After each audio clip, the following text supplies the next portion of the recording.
Olá,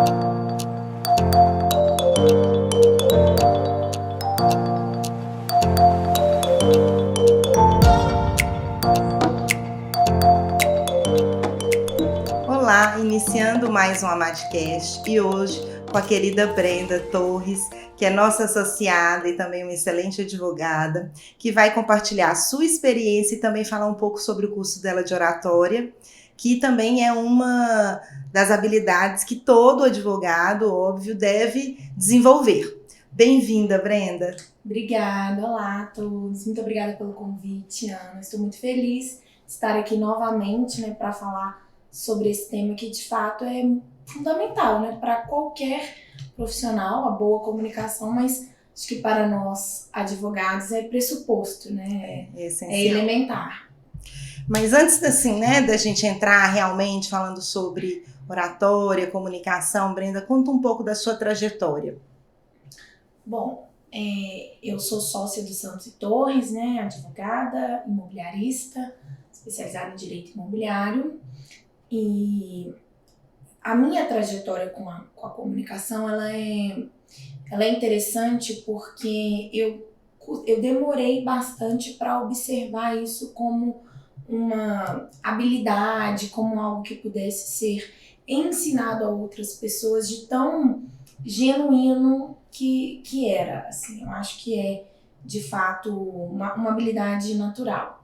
Tem uma história engraçada que, quando eu era criança, assim, com 6 anos de idade, uma vez a professora falou com a minha mãe que eu tinha o poder de hipnotizar as crianças da sala. Porque sempre que ela precisava se ausentar da sala por alguma coisa, ela pedia para que eu ficasse controlando ali as crianças e eu ia muito conversada, ia lá para frente e começava a inventar histórias. E aí as crianças ficavam lá, todas prestando atenção. E a professora ficava impressionada que ela falava que eu conseguia manter a turma mais concentrada em silêncio do que ela. E assim, quando eu resolvi lançar a mentoria, eu comecei a observar minha trajetória em retrospecto, É interessante quando a gente faz isso, porque, como eu disse, sempre foi algo muito natural. A comunicação sempre esteve presente na minha vida.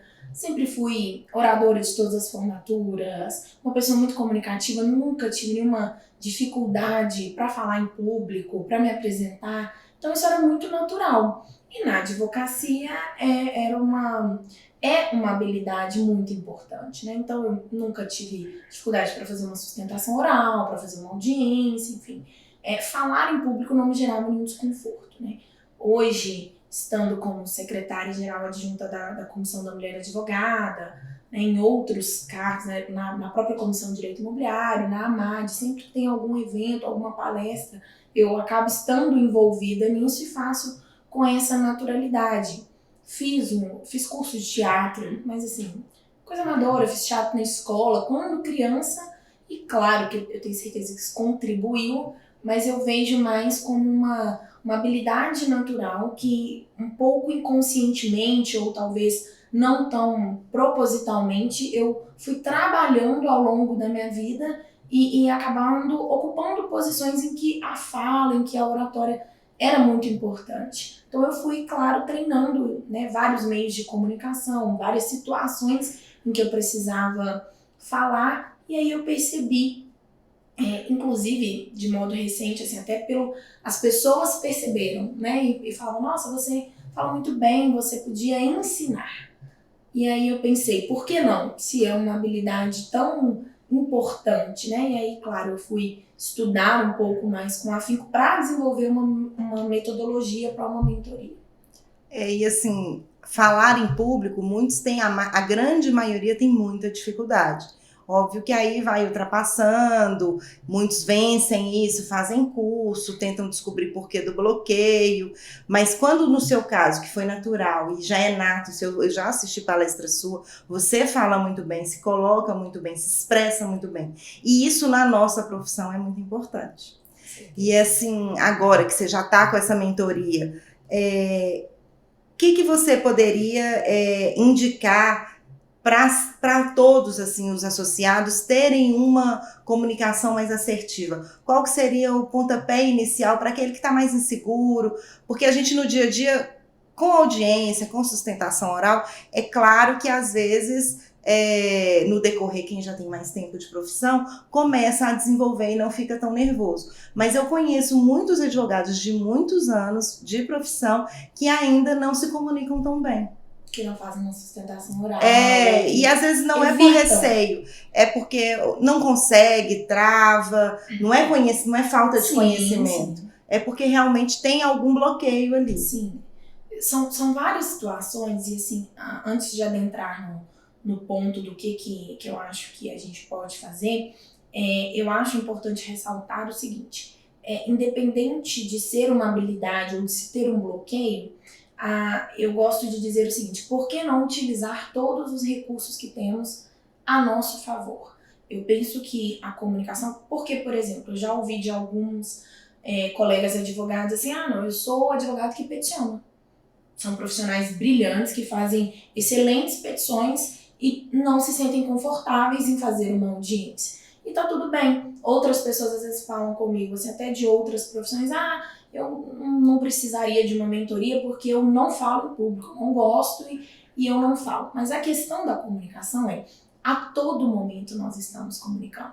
As pessoas pensam em comunicação quando elas estão como oradora principal em alguma situação, seja numa audiência, numa sustentação oral, seja quando ela vai palestrar, quando ela vai ministrar uma aula, um curso. Mas, na verdade, nós estamos comunicando o tempo inteiro. Todo momento. Isso que a gente está fazendo agora é comunicação, a nossa vida. E hoje, eu penso que nós precisamos trabalhar ainda mais a nossa habilidade de comunicação diante de um cenário em que a nossa atenção é difusa.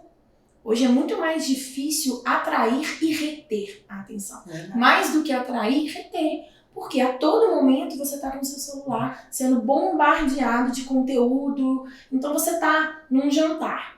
Você está conversando ali. Claro. Mas a todo momento você vê alguém que se distrai, que pega o telefone para ver uma mensagem. Quando vê, já está vendo no Instagram, enfim. Então, eu penso que antes de mais nada é entender. O primeiro passo é entender a importância da comunicação na nossa vida, e que não necessariamente você até pode escolher ser um advogado que não faz audiência, você pode escolher nunca palestrar, mas assim, quantas oportunidades essa pessoa também não vai estar desperdiçando? Porque às vezes convites surgem, a pessoa se torna, ela trabalha anos ali desenvolvendo o seu conhecimento, a sua expertise profissional. Quer ver um outro exemplo que nenhum advogado tem como fugir?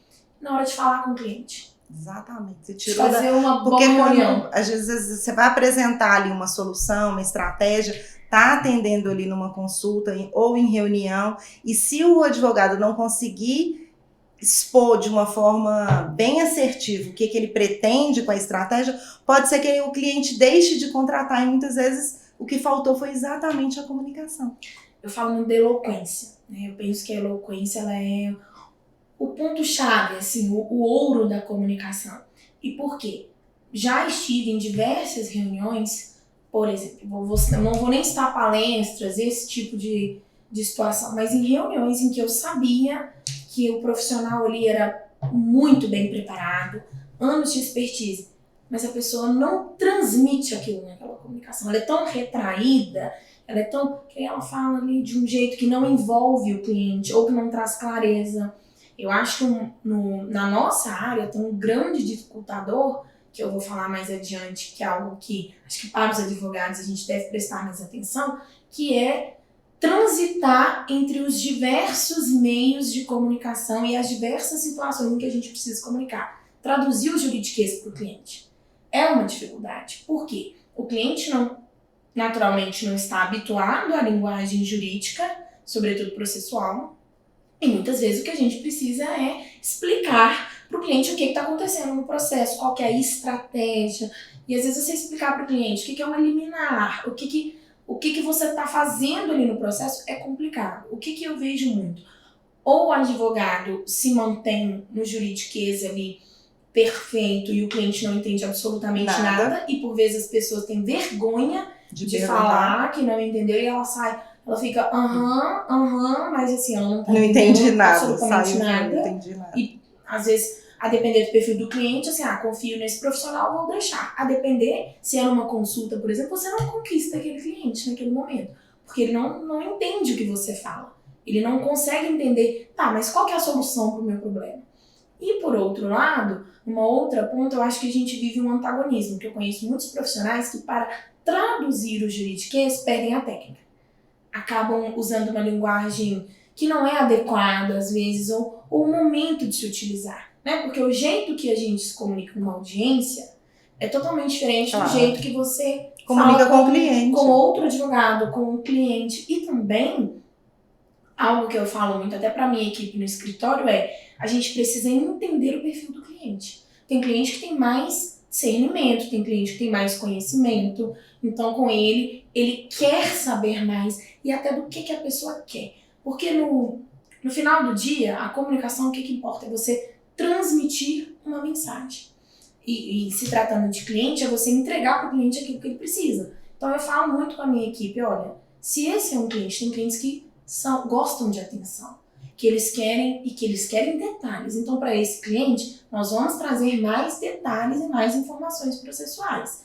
Para outros clientes, eles gostam de objetividade. Tá, o que está acontecendo aí? Tá, tem que esperar ainda, não resolveu não? Então tá bom. Então a gente tem que saber interpretar a necessidade de quem nos ouve, né? O orador eficiente, eu falo que a comunicação, as pessoas travam, por exemplo, muito pelo fato de pensarem que é sobre si, quando na verdade é sobre o outro.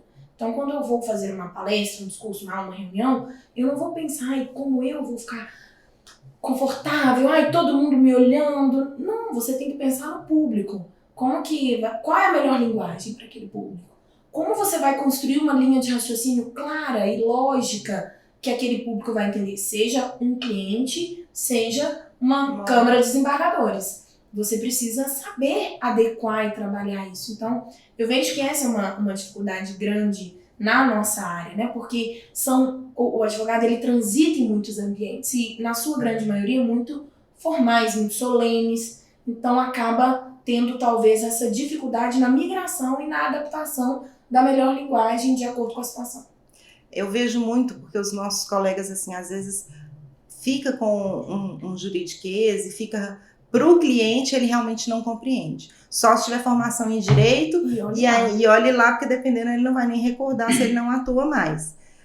Entre advogados é tranquilo, mas assim, para o próprio cliente, é fundamental que ele entenda. Então, assim, eu tento evitar o máximo possível de usar termos jurídicos e tentar, ou se fala o termo jurídico, já vem com a explicação. E a gente percebe mesmo, é aquela percepção de você observar e ver se a pessoa está... Porque a gente consegue perceber se a pessoa está entendendo ou não. Sim. Agora, numa plateia, em casos de palestra, enfim, aí já é uma outra abordagem. Que aí eu entendo que tem que estar mais preparado, óbvio, porque com certeza você também já assistiu palestras que não te prenderam, ou que às vezes o assunto era interessante, mas a forma como está transmitido. E aí realmente é uma habilidade de quem está ali palestrando, de prender a atenção e ao mesmo tempo, às vezes, tem palestras que é o mesmo timbre, não tem muita... É o que você talvez seja, que você está chamando de eloquência. Às vezes tem umas palestras que a gente dá uma...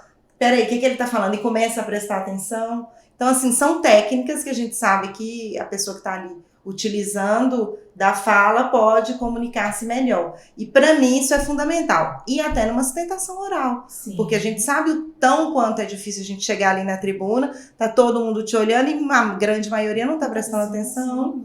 E aí você prender e chamar a atenção dos desembargadores realmente é mais difícil. Chamar a atenção e reter, né? E as pessoas confundem a eloquência.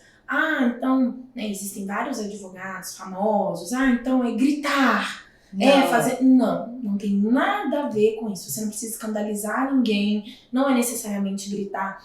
A eloquência nada mais é do que a capacidade de você transmitir ali as sensações por meio da fala. É uma boa técnica e principalmente a capacidade de persuadir tem a ver com a eloquência. Eu gosto de definir a eloquência como você ir moldando a sua fala de um modo que o seu público vá sentindo aquilo que você realmente quer transmitir. Porque existem várias maneiras de falar a mesma coisa. A entonação da nossa voz é fundamental. Por isso que hoje, por exemplo, a gente tem tanta dificuldade em tempos em que se comunica muito pelo WhatsApp, em mensagens escritas. Porque eu posso te mandar, ok, Ana, né? Você me mandar alguma coisa e falar, ok, Ana. Na minha cabeça eu falei, ok, Ana. Eu escrevi, ok, Ana. Mas você leu, ok, Ana.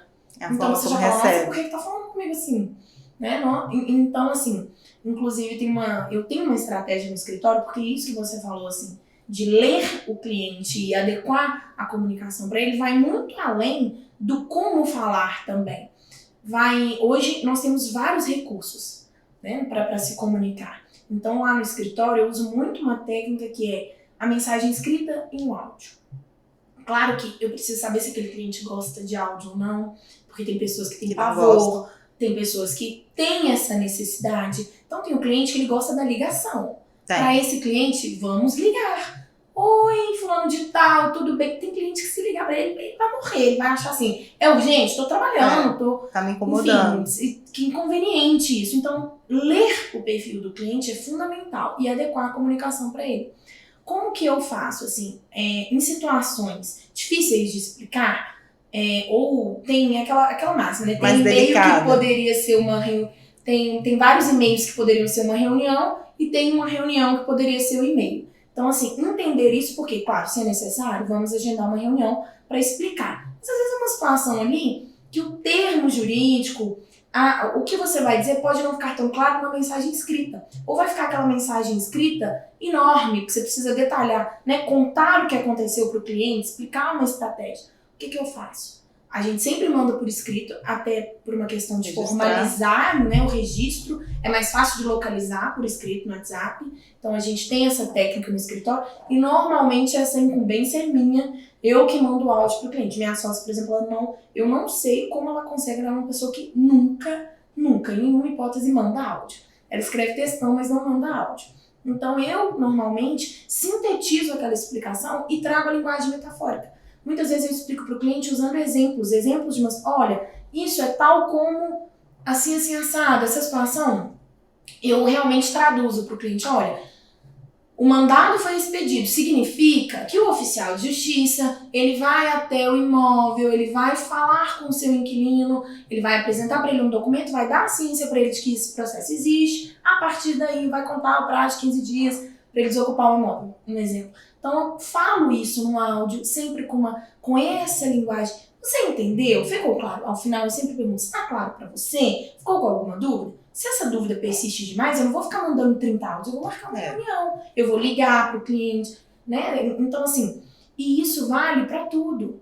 Numa palestra, você entender quem que é o seu público, o local do evento, e para nós, eu acho que assim, o advogado, ele precisa romper esse excesso de solenidade, esse excesso de formalismo, né, de achar que não importa onde quer que ele vá, é doutor com AB tudo e precisa falar, né, fazer aquele discurso solene que as pessoas ficam com sono, mesmo nós, porque é o que você falou. Eu confesso que assim, esse estilo de advocacia tem que ser mais rebuscado e fica um elogiando o outro, isso realmente eu confesso que me cansa. Muito até. Então, assim, eu acho que a gente pode ser mais claro, mais objetivo e mais leve. Tá com tempo, Ana. Às vezes, passam-se, assim, 30 minutos em aberturas, a gente percebe, um elogiando o outro, um falando. E assim, tá todo mundo ali com meia hora que poderia absorver um outro conteúdo. Mas não é todo mundo que pensa como eu. Então, assim, mas é importante, tem que ressaltar. Acho também importante, mas a gente pode ser mais objetivo, não precisa estender tanto. Aí vai de cada um, né? E é a questão da habilidade mesmo, porque, assim, entre 8 e 80, né, nós temos 72 números, né? 72 fez acontecer. Tentar chegar no meio termo ali, porque às vezes fica pesado, né? Principalmente início de evento. Eu acho que se você conseguir o evento que ele seja mais, assim, leve, porque aí você já não fica tão cansado, já não te tira a atenção. Porque na grande maioria, se você, por exemplo, eu mesma acabo não prestando tanta atenção e vou fazer outras coisas até começar o que realmente eu fui lá fazer. Na hora que for a parte que me interessa, eu presto atenção. Então, assim, eu acho que a gente realmente, hoje em dia, como todo mundo tá muito acelerado e todo mundo com muito pouco tempo, e tempo é muito valioso, então, assim, eu acho que a gente tem que realmente ser mais objetivo. Falar com mais clareza.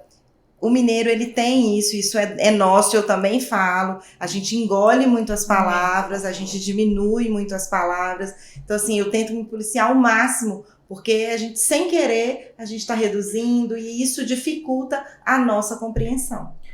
Quando você me perguntou, né, como trabalhar melhor a comunicação? Para mim, esse é o primeiro passo. Menos é mais. Não precisa inventar a roda. O falar corretamente faz toda a diferença. Conjugar os verbos, né, fazer os plurais certinhos, falar todas as letras, que para nós mineiros, de fato, é uma dificuldade, porque a gente come as palavrinhas, né, a gente gosta. Isso é nosso. É nosso, então, mas é algo que é preciso prestar atenção. E a habilidade, quanto mais você pratica, isso mais fácil vai ficando, né? Então, no primeiro momento, você vai precisar ser intencional e racional. Prestar atenção no que você está dizendo, ou se ouvir enquanto você fala, para que, nossa, eu preciso pronunciar as palavras corretamente. Depois, porque, claro, também você não conversa assim em todo momento. Existem as conversas mais informais, claro, que o nosso sotaque vai prevalecer, a gente vai ficar bem à vontade ali com o nosso cafezinho, né, um pãozinho de queijo, vai dar tudo certo. Agora, existem momentos em que a gente precisa ser intencional e depois isso vai ficando muito, muito automático. Foi até engraçado que uma amiga, nós estávamos numa palestra semana passada e uma amiga me falou exatamente isso, que ela tem muita dificuldade. Ela trabalha numa startup jurídica, então é um ambiente em que se fala muitos palavrões. E ela palestrou nesse evento, ela falou, gente, ao final, né, ela me confidenciou, nossa, a gente falando até sobre a minha mentoria, ela me disse, Brenda, a minha dificuldade é não falar o palavrão. Porque eu tô tão adaptada com isso, e o ambiente em que eu estou inserida no trabalho, ela falou, nossa, né, esse mundo da startup, da tecnologia, ela falou, os meus colegas de trabalho conversam assim o tempo inteiro, em reuniões, falam muito, eles falam muito palavrão, então eu estou habituada com isso. E aqui durante a palestra eu tive que me policiar o tempo inteiro, percebi essa dificuldade. E aí eu falei com ela, não, mas isso é treinamento. E ela ainda falou, quando eu estava exercendo aquela advocacia tradicional, enfim, evidentemente eu não falava tantos palavrões, porque em vários momentos do meu dia eu estava ali conversando, uma conversa com o cliente, fazendo uma audiência, enfim. Então o palavrão não cabia, eu transitava melhor. Falei, claro, é o poder da ambiência, né? Não tem jeito. Você tá ali, você tá ouvindo aquilo o tempo inteiro, mas a questão é, o prestar atenção no que se diz já é meio caminho andado. E eu vejo muito isso. Às vezes as pessoas, principalmente, fui convidado para uma palestra, fui convidado para um seminário, enfim. Preciso escrever, né, um discurso para decorar e com palavras muito, principalmente se for para advogados, né? Usar palavras mais rebuscadas, uma linguagem mais formal, enfim. Não necessariamente. Às vezes, se você se preocupar em só prestar mais atenção, para pronunciar as palavras corretamente, na íntegra, já faz toda a diferença. É agradável, né, para os ouvidos. E os vícios de linguagem. Tirar, né? Que são também, eu acho assim... Todo mundo eu tem, ouso né? dizer que não existe, talvez, né, a não ser... Os grandes oradores não vão ter, mas em algum momento você percebe um vício de linguagem. É assim, então eu penso que não é possível, talvez seria utópico, extingui-los. O nosso né, o nosso uai, eles são quase como vírgulas, né, pra gente. Então a questão não é necessariamente eliminá-los, mas prestar atenção também e reduzi-los, porque numa fala fica extremamente desagradável. O seu interlocutor, ele começa a prestar atenção só no vício de linguagem. Verdade. E ele esquece completamente. Isso, assim, é científico. O nosso cérebro ele vai gravando, porque todo mundo fala, né? E em palestras, por exemplo, muito comum que a pessoa diga, tá fazendo sentido pra vocês? Então é isso. Né? Entendeu? Né? Entenderam? Porque, e aí, o que a pessoa começa a contabilizar, até inconscientemente, assim, voluntariamente, nossa, quantos... Ela começa, entenderam. Nossa, é a 15ª vez que ela fala, entenderam num intervalo de 10 minutos. Ou professores, né? Deu pra entender, é muito comum. Não, eles tinham, os professores têm até os seus jargões, né? Viram Eu tinha um professor que sempre terminava a aula, ele falava, alguma questão? Ele sempre fazia. Então a gente já esperava essa pergunta, que é diferente, era um jargão que ele usava sempre ao final da aula. A gente sabia que ele tinha, ele tinha acabado de explicar quando ele usava o jargão. Que é uma coisa interessante também, porque o jargão conecta, o jargão marca. Olha pra você ver quanto tempo eu já tenho de formada, se eu escutar essa frase em qualquer lugar, eu vou me lembrar dele. Então é diferente o jargão do vício de linguagem. O jargão ele pode ser utilizado de forma até estratégica, nessa intenção, inclusive, de atrair a atenção, de ser lembrado depois. Mas o vício de linguagem já é esse desconforto que deixa a fala realmente poluída. Muitos recomendam, não sei se você compactua desse entendimento, de que, por exemplo, em uma palestra, é ideal às vezes, muitos ensinam, olha para uma pessoa e aí fixa num ponto, se você estiver num lugar um pouco mais alto ou na frente, tenta transitar, porque é muito comum, às vezes a pessoa fica parada, sempre no mesmo lugar, se permitir, porque dependendo às vezes não segura permite. Alguma coisa. Se essas técnicas você entende que ajuda também? Como boa advogada, eu vou te responder que depende. Eu não concordo, por exemplo, essa do ponto fixo, eu não gosto, porque você precisa se conectar com as pessoas. Essa do ponto fixo, a pessoa fica robótica. Ela talvez pode ser utilizada, por exemplo, a gente aprende isso na escola. Tá nervosa para apresentar um trabalho na faculdade. E olha pro final da sala, escolhe um ponto fixo, ignora todo mundo. Isso vai totalmente na contramão do que é uma comunicação eloquente. Um bom orador, ele olha dentro do seu olho. Você sente que a pessoa está falando com você. E aí você se conecta, aí você retém a atenção. Se eu vejo um robô parado, estático, olhando pro fundo da sala, às vezes as pessoas até olham. Tipo, gente, por que tá olhando tanto? Vai ter uma surpresa, né? Vai sair uma câmera dali, porque a pessoa fica ali, fixada naquilo. Nossa, é a minha primeira sustentação oral. Eu estou muito nervosa, Brenda. Eu tenho pavor de falar em público, mas eu quero, melhorar, eu vou fazer isso. Posso utilizar a técnica do olhar um ponto fixo? Nessa situação, sendo a sua primeira vez, se você sente que você vai ali, se você vai se sentir um pouco mais seguro e confortável, eu diria que sim. Mas é algo assim, é uma muleta, é um provisório, um paliativo.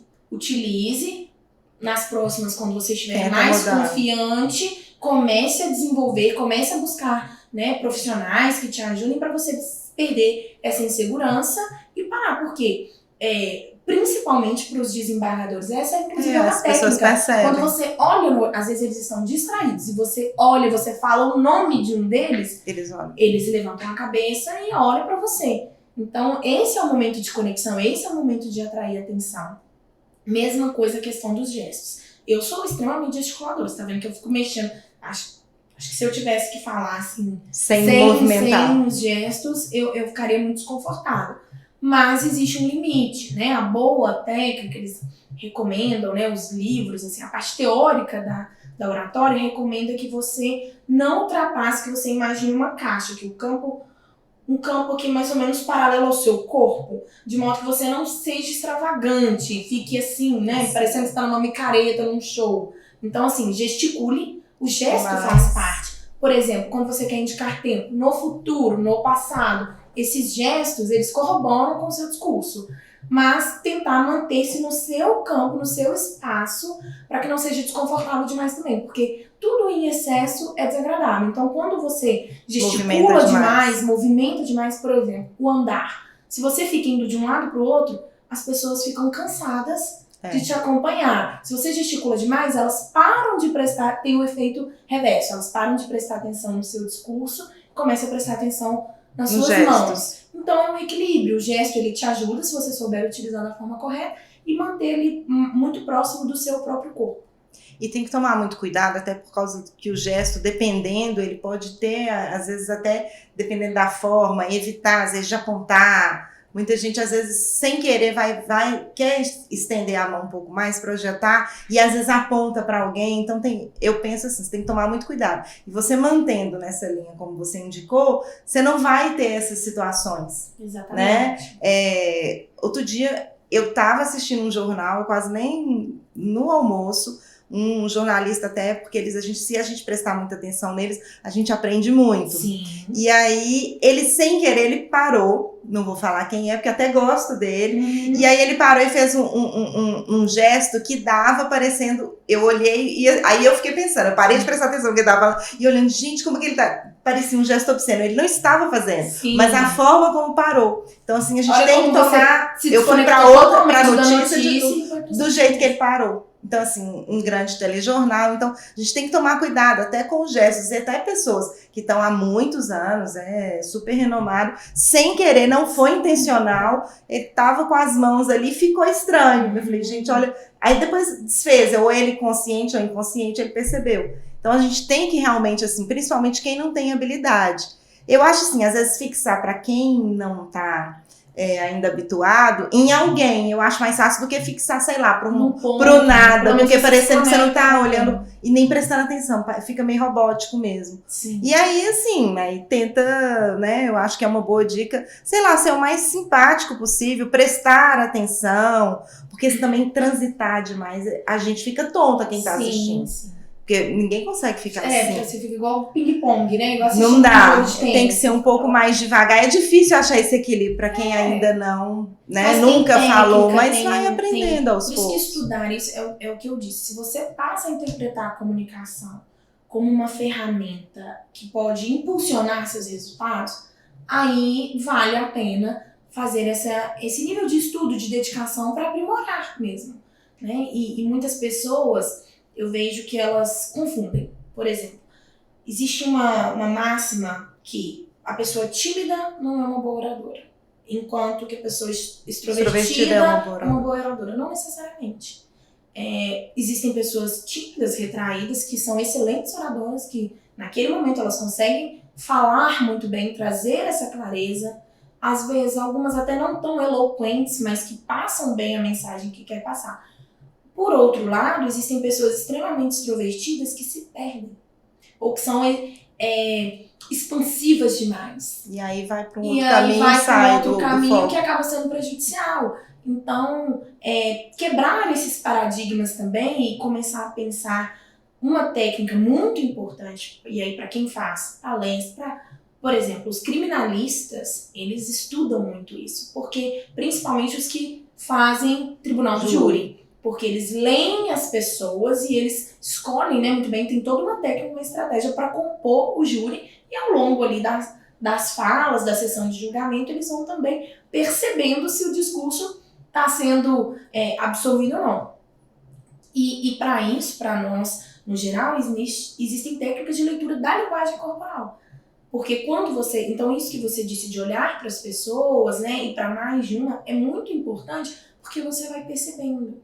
E isso vai, quando você aprende a fazer essa leitura, isso vai trazendo a segurança que você tanto quer. Quando você começa a observar as cabecinhas balançando, concordando, as pessoas fazendo anotações, né? Se você está dando uma aula, por exemplo, você começa a ter aquele conforto de estar fazendo sentido para as pessoas. Eu estou conseguindo, tô indo bem. Estou transmitindo. Exatamente. Então, essa é uma habilidade também muito importante. Como eu disse, o grande segredo da comunicação não é focar em quem está falando, é focar em quem está ouvindo.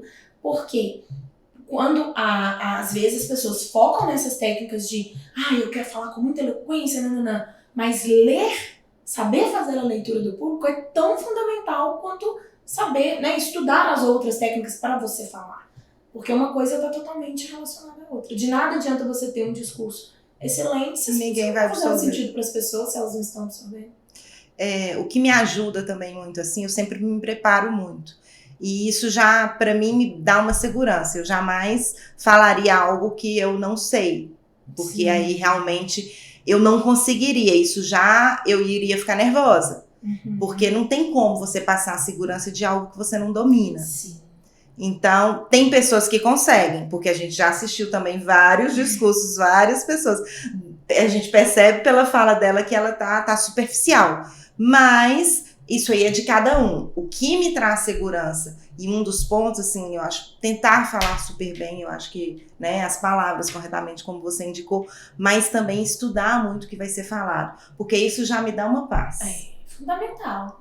Porque tem muita gente que às vezes não se prepara, não, eu sei, mas não é assim. Você tem que realmente ter uma noção ali de quanto tempo você vai falar. Então, assim, tem gente que eu sei que vai pra frente do espelho. Eu não gosto dessa técnica. Tem até que vai pra frente do espelho e fica falando. Eu realmente não consigo. Mas tem gente que faz e consegue treinar. Mas você tem que ter uma noção. Em respeito a quem tá escutando, em respeito ao evento que você tá participando. Sim. Se for numa audiência, se for numa questão também de sustentação oral, tudo tem tempo. Então, você tem que se preparar para até ver quais são os pontos principais que você quer abordar. Porque, às vezes, quantas vezes eu já vi, às vezes, colegas nossos no início ali na tribuna, ele falando muito do início, ele não chega ao ponto, acabou o tempo.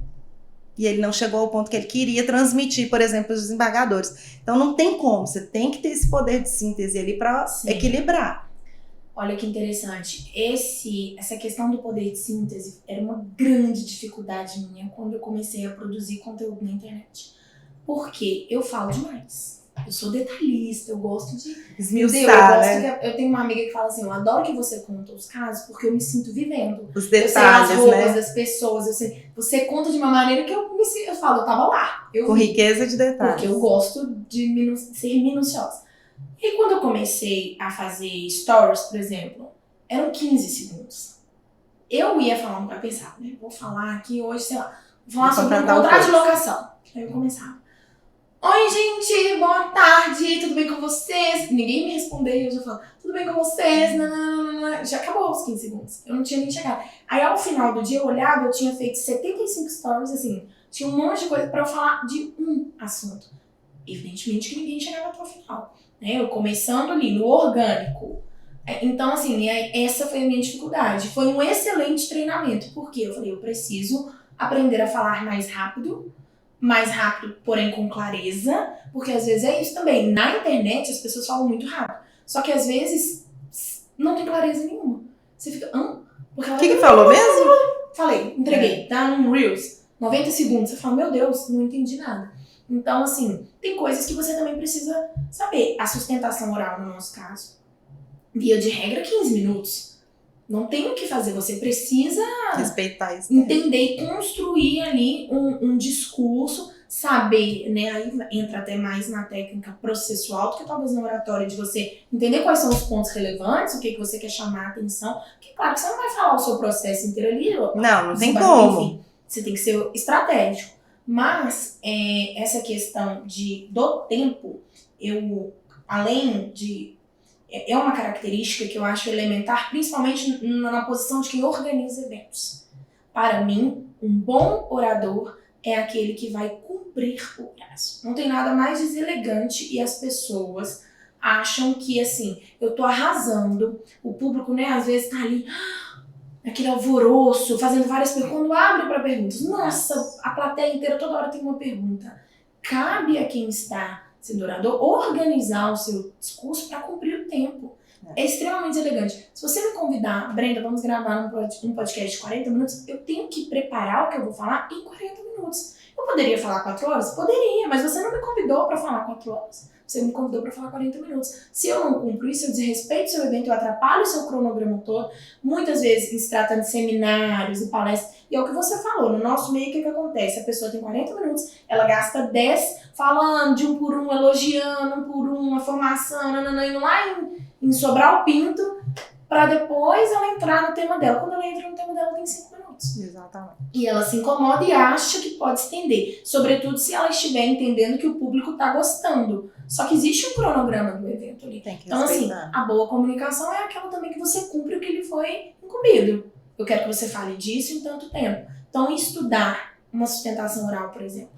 Esses pontos todos contribuem para a construção de uma comunicação assertiva. Você conhecer o seu público. Eu nem vou falar de você dominar um assunto porque é pressuposto. Né? Naturalmente, se você não tem segurança, não se arrisque ali. Mas tudo bem. Então, partindo do pressuposto que você domina o que você vai falar, que você estudou, está preparado, ótimo. Estudar o público, né, o ambiente, e as coisas não são generalizadas. é uma palestra da AMAD. A AMAD, por exemplo, tem um leque de eventos muito diversificados, para públicos muito diversificados, né? Tem eventos mais formais, solenes, dentro da UAB, tem eventos em restaurantes, que vai ter um happy hour depois, uma fala mais curtinha. Então, você entender também a vibe das pessoas ali. Quem tá, o evento tá no restaurante, as pessoas estão comendo, elas estão bebendo, elas querem fazer um network, elas não estão tão interessadas em ficar 40 minutos escutando alguém, ou escutando alguém que vai falar rebuscadamente, de uma forma, né, vai adentrar num tema técnico muito específico. Não é a ocasião. Então, preparar o discurso de acordo com o ambiente, com o público, com o tempo, com o meio de comunicação. Como eu disse, eu tinha dificuldade nos stories, no Reels, porque para mim falar naquele tempinho ali era um sacrifício. Mas então, Brenda, agora sim, né, como você já deu algumas dicas aí, aliás, várias, conta um pouco mais da mentoria. Bom, diante desse cenário todo, o que eu percebi? Que a comunicação, especialmente como eu disse, de forma intuitiva, assim, genuína, na verdade, pelos feedbacks que eu recebia, eu pensei, bom, isso o que para mim é muito natural, eu posso desenvolver uma metodologia para aprimorar, para contribuir, para que outras pessoas percam essa insegurança, lapidem a sua oratória também. E aí eu escolhi nesse formato de mentoria, então eu desenvolvi a mentoria Dialeto, justamente para que a pessoa tenha um acompanhamento personalizado, a mentoria individual. Então, eu e a mentoranda, né, é só para mulheres. Eu fiz esse recorte de gênero, mas não é só para advogadas, é para qualquer mulher, para qualquer profissional que deseja aprimorar a sua comunicação. Então, tem ali um formulário de aplicação onde eu vou, por meio daquelas perguntas, fazer um diagnóstico e entender quais são, principalmente, as dificuldades daquela pessoa, quais são os objetivos dela, para que a gente faça um trabalho bem direcionado. É o objetivo, a mentoria são 4 sessões, então ela vai durar ali um prazo de 1 até 2 meses, porque as sessões são semanais ou quinzenais, e a ideia é essa, é um trabalho muito personalizado, de acordo com a necessidade e os objetivos daquela pessoa. E eu vou de uma linha em que é preciso respeitar quem você é. Então eu vejo que hoje, em tempos de internet, se eu jogar no YouTube técnicas para melhorar a minha oratória, vou ter conteúdo para uma vida. A questão eu não sou muito a favor desses hackzinhos de marketing, não que não funcione, não estou criticando também nenhuma técnica. Eu, particularmente, acho que faz mais sentido você ser você mesmo.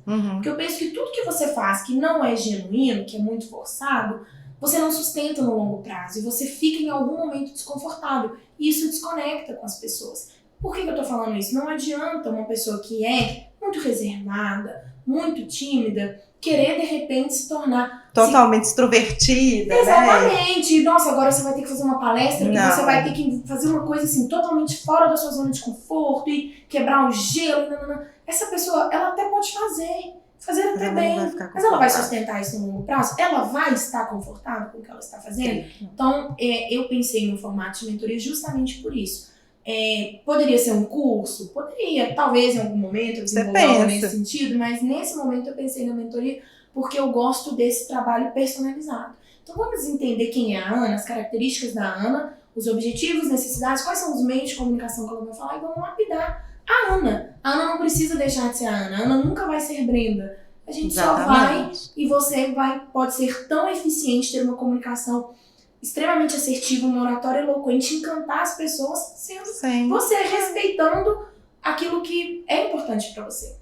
E isso é importante, essa personalização, porque muitas vezes, se você acha, a gente acha muito conteúdo, mas nunca você não tem como reproduzir. E se tentar reproduzir algo, é bacana, aquela pessoa fazendo, porque aquilo ali é dela. Sim. Se a gente às vezes tenta reproduzir exatamente da mesma forma, não fica natural. E aí, ou você não vai se sentir confortável ao longo do tempo, como você mesma mencionou, ou não. Muitas vezes você as pessoas vão perceber que está sendo forçado. Que a gente percebe mesmo quando não é da pessoa, não é natural. E aí vai ficando aquela comunicação, aí você deixa ou de prestar atenção, deixa de seguir. São as consequências quando essa comunicação não está sendo assertiva.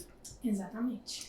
Gente, adorei nosso bate-papo. A gente não vai ter como, né, exaurir aqui todas as técnicas, mas assim, fica aí o convite para o pessoal, né, se inscrever ali, seguir a Brenda. Mas antes da gente finalizar, como você sabe que já é de praxe nossa, a gente sempre pergunta: um livro e uma frase. Você tem alguma frase, mantra que te inspire, que quando você está mais desanimado, te dá aquela injeção de ânimo ali, quando você lembra, mas ou alguma, sei lá, a que você queira mencionar? Vou começar pelo livro, e vou indicar um livro que eu acho ele fantástico, um livro antigo, inclusive eu li há muitos anos atrás, eu era adolescente, chama Desvendando os Segredos da Linguagem Corporal. É um livro muito didático, muito eficiente, pequenininho, com uma linguagem fácil de compreender, que fala exatamente sobre isso que a gente falou, de saber ler a linguagem corporal das pessoas e, naturalmente, uma vez que você sabe ler, você também sabe utilizar melhor a sua, utilizar de forma estratégica. Então é um livro que eu recomendo para os colegas que queiram aprimorar essa área, já é um excelente começo. E uma frase, difícil escolher só uma. Mas alguma que te vem agora à cabeça, assim, à mente. Deixa eu ver. Era pra eu ter pensado nisso antes, mas o papo foi tão bom. Não, vai fluindo, não tem, assim, até para todo mundo, né, pensar. A gente às vezes tem um roteiro que a gente imagina, mas o bate-papo vai rolando de outra forma e muitas vezes a gente caminha, e muitas coisas que nós comentamos aqui não estavam no nosso roteiro.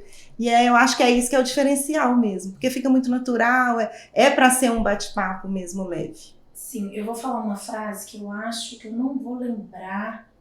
Não sei se ela é do Einstein, eu não vou tem lembrar problema. Agora, assim. É de uma pessoa bem famosa. Mas a coragem não é uma habilidade que você possa fingir. Eu gosto muito dessa frase e acho que todos nós, em alguma medida e diariamente, precisamos de um pouco de coragem. Então, como você disse, e para ousar, especialmente para quem aí está talvez desperdiçando oportunidades de se posicionar nas mídias digitais que hoje são fundamentais para qualquer pessoa, desperdiçando convites para palestras ou talvez deixando de conquistar mais clientes por estar travado aí na comunicação. Então eu desejo que essa pessoa lembre dessa frase, que a coragem é uma habilidade que não se pode fingir, ou seja, a gente precisa ser de fato corajoso, e ser corajoso é uma escolha. Existem várias. Primeiro a gente escolhe e decide que é possível fazer algo. Exatamente. E aí a gente vai lá e traça um plano de ação e busca meios e agir, de se qualificar e faz. Exatamente. Gente, nós vamos ficando por aqui. Não deixe de nos seguir nas redes sociais. Lembrando, seguir a Brenda também. Qual que é o seu Insta? Brenda K_Torres. Lá na minha bio tem também o link da página da mentoria com todas as informações. A gente vai colocar também no descritivo. E os nossos vídeos vão todas as quartas ao ar, ao meio-dia, no Spotify e no YouTube. Até mais. Muito obrigada, adorei. Também adorei.